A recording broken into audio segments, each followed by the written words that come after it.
That might be a deal breaker. Hello and welcome. Thank you so much for joining me today for this, the third episode of ColleXbox, where I build an amazing collection of original Xbox games which are going to fit on these couple of shelves here, hopefully. In a little while we'll be getting through to this. This is basically a CEX lottery type thing, which is kind of a necessary evil at times, I guess, but something that totally makes my nerves bad. So we'll see about that in a minute.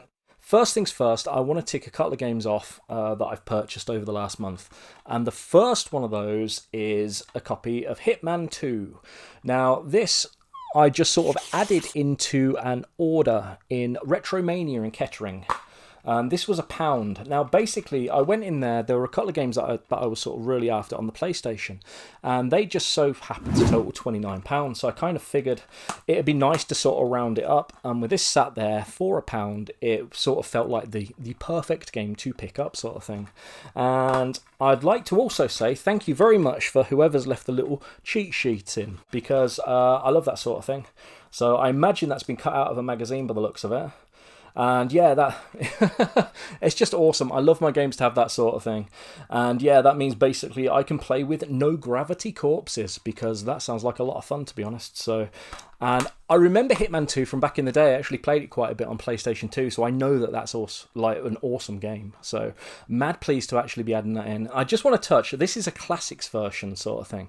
Now, when I collected PlayStation 2, I kind of actively avoided all the Platinum games, because the PlayStation 2's got a very sort of uniform sort of spine sort of thing, and how they sort of look on the shelf. And I find when I had the Platinum games in, it sort of messed with the uniformity. So anyone watching in North America, I'll put a little picture up there, because you probably have no idea what I'm on about. But yes, so one of the good things with the original Xbox is there's very little uniformity to the sleeves. There's just the little Xbox logo up there, which is the same whether it's a Classics or not Classics.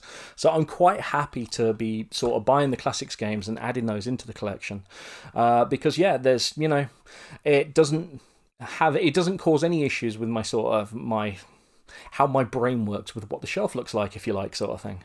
So yes, so Hitman 2 crossed off of ColleXbox anyway after all that waffle. In a second, I'm going to be taking you to Retrovintia. You may have seen recently in one of my PlayStation pickups videos that I went there. I got a couple of absolute bargains. And all I showed you there was basically the PlayStation side of it. I've got another very quick sort of 30-40 second video basically to show you the Xbox side of it. So have a little look, see what games you think I may have picked up, because believe you me, I've got some absolute bangers and some absolute bargains from there. Yes, and see if there's anything that I've missed as well. I'm going to stick this on the shelf, and we will see you back here with the bargains from Retrovintia.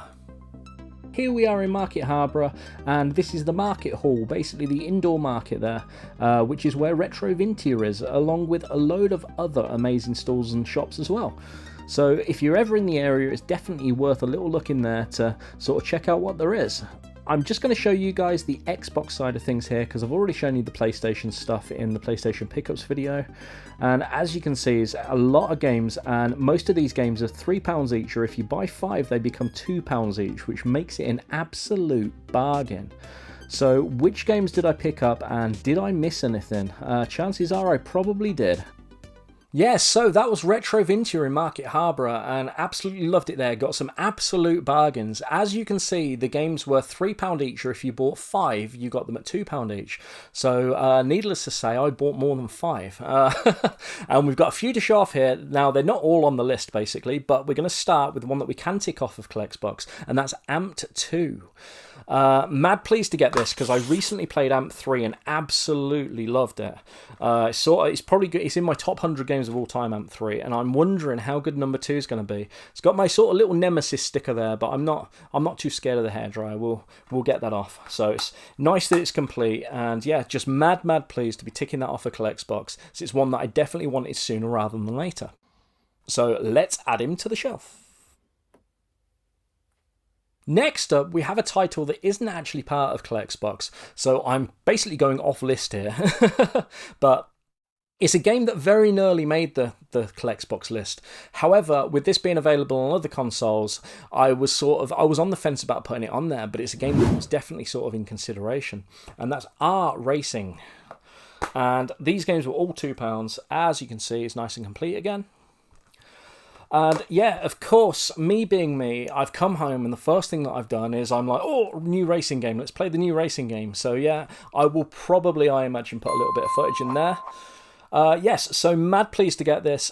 Pretty decent game, to be honest. Yeah, quite enjoyed the little bit of time that I had with it. Only played probably less than an hour, but yeah, really enjoyed it.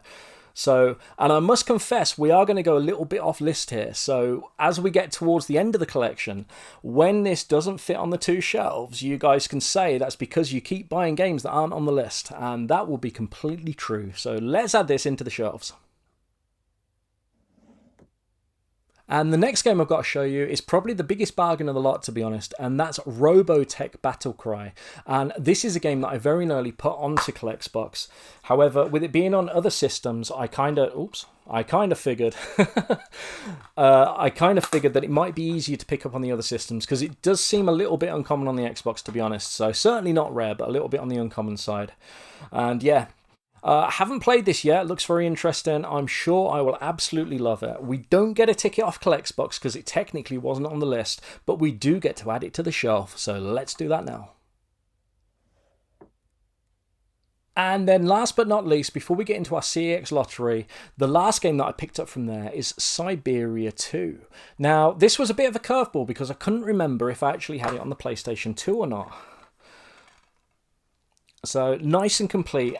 And to be totally honest, for a couple of £1, I kind of figured this was sort of a good pickup either way. So I got home and I checked, and unfortunately, I do have it on the PlayStation 2. However, it's kind of nice to double dip on a few now and again. So I don't know. I'm not quite sure what I'll do with this, because I don't really need a second copy of this, but for the sake of a couple of quid, I guess it's probably not too bad a one to add, and it's one that I don't really see around all the time. So I figured if I don't pick it up and then I don't have it on the PlayStation 2, I'm going to be kicking myself. Whereas, you know, if I pick it up and I have got it, it's only a couple of quid I've spent, so it's not too bad. So again, one we don't get to actually technically tick off the list, but one that we get to add to the shelves. After we've added this to the shelves, we're going to go straight to the table where I'm going to show you our latest CEX lottery thing. So let's get into this and see what we've got.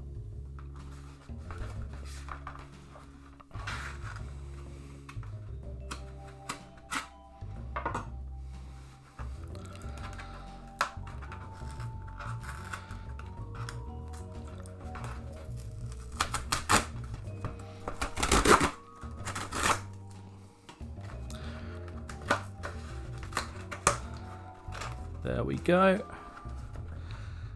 Well, that might be a deal breaker.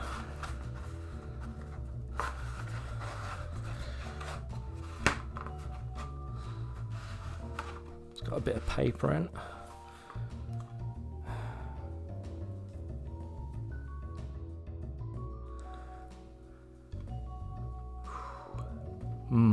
Okay. That's not a good start, to be totally honest. We've got a Togi, Myth of Demons. And that label there, you probably won't be able to tell on the camera, that's actually inside. That's on the sleeve. That's not actually on the box. Will that come off with a hairdryer? Let's see what inside. Okay, instructions look really nice. The most important thing. And yeah, that's not too bad actually. So there's a couple of marks on the disc. It's not perfect by any means. So a lot of fingerprints, but it's not too bad. So yeah. Okay. Nice looking manual though. Yeah, as you can see, it's on there. So I decided to sleep on it, and the next morning I got up and I said to them, my sensiblador, basically I could sort of do a couple of things with it. The first thing that I was going to do was play it and check the disc was fine, sort of thing, and it is. The disc is sort of a 7 or an 8, as is the manual, sort of thing. And it's kind of rare in a way that I sort of spend sort of up a little bit on these games. And as you probably can't see, they folded right through the through the name and everything. That was £38. I put a little snap up there. And I think that is technically the most expensive game on ColleXbox that I've sort of got on the list. And I kind of wanted it to sort of look nice on my shelf sort of thing, as well as sort of play it. So I said to my sensible adult, I said, there's a couple of things I could do. I could take it back because, you know, the label on the sleeve is kind of a bit of a no-go for me sort of thing. Or I can try and get the label off the sleeve. But that night I said, well, it's here, so I'm going to play it. So I gave it a little bit of a go. And let me assure you, it's hard as nails. And I don't say that lightly, I'll be totally honest. So you can sort of feel the sort of Dark Souls-y sort of vibe sort of in it. It controls beautifully. It's really tough. And I don't say that lightly, to be honest, because, you know, I played halfway through Dark Souls. I didn't find that particularly hard. I found it a little bit clunky, if I'm honest. It wasn't maybe my favourite. This feels, to me, better than Dark Souls, but it's harder and a lot harder. But I said, yeah, I kind of want to keep that because I think that's a decent game and I want to be able to get further in it sort of thing. And, you know, that's a game that's really going to put me through my paces and a game that I'm going to really enjoy. So my other option is I can't stand that sticker on the sleeve. So I need to try and get the sticker off. At a worst case scenario, I make an absolute mess of it. And then basically I'd just have to put another sticker over the top and maybe use a felt tip pen or something, colour it in sort of grey and red or whatever the colours are on the spine sort of thing. And sort of try and make it sort of merge as best as I can. But I said, you know, I think if I take my time with it, I've got half a chance in getting the label off. And as you can see, we now have a really nice crispy copy of a Togi. And I'm so pleased with myself for this, to be honest. So there you go. And yeah, I got the label off. I won't lie, it took me probably over an hour. It was painful, to say the least. It was sort of like 1/4 of a millimetre at a time, just really carefully easing it with a hairdryer on it. And then I used the very smallest sort of dab of a little bit of isopropyl just to remove a little bit of the sort of residue that was left behind after. Because I know where it is, I can sort of still just about make out that there was a label there. But I think if you didn't know there was a label there, you totally wouldn't know. And yeah, I said to my sensible adult, I really wanted to do this because if I took this back to CEX, I kind of figured, you know, this is, aside from that label, it was a beautiful copy. I thought it's sort of an 8, really. A 7 or an 8 at least for the disc. And I figured if I took it back to CEX, the next person's going to get it, they're going to see the label, they're going to send it back to CEX, and it's going to happen again and again, and it's probably going to end up back here with me at some point. However, it'll probably be completely battered by them because, another half a dozen people would have sort of rejected it. So I'm mad pleased that I've done that. And when I set the channel up and everything, I said I kind of wanted sort of the channel to be a little bit about sort of video game conservation in a way. And I think that's a prime example of sort of looking after your collection and making your collection look nice sort of thing. And I do see other collectors and half the games behind them have still got all the labels on and stuff. And that's not for me. I like my stuff to sort of look sort of as nice as it can sort of thing and sort of take good care of it. So I'm mad pleased with that, and that's one of the bigger hitters that we are ticking off of ColleXbox, and we're going to add him to the shelf now, and there you go. So there we are. I think that's quite a nice way to end episode 3 of ColleXbox. And I'd like to say tomorrow I'm hoping to go out and do a little sort of run of 3 or 4 of the local sort of CEXs to me. And I'm hoping to pick a load of Xbox stuff up there as well. So ColleXbox has really taken off. As you can see, the shelf up there, we have filled the top shelf today. So we are now going to be working on the shelf below. Will it all fit? I don't know. It depends if I can stay on plan or not, I guess. So anyway, with that said, thank you guys so much for being here. As always, you're awesome. I've been Soup, and I will see you in the next one. Goodbye.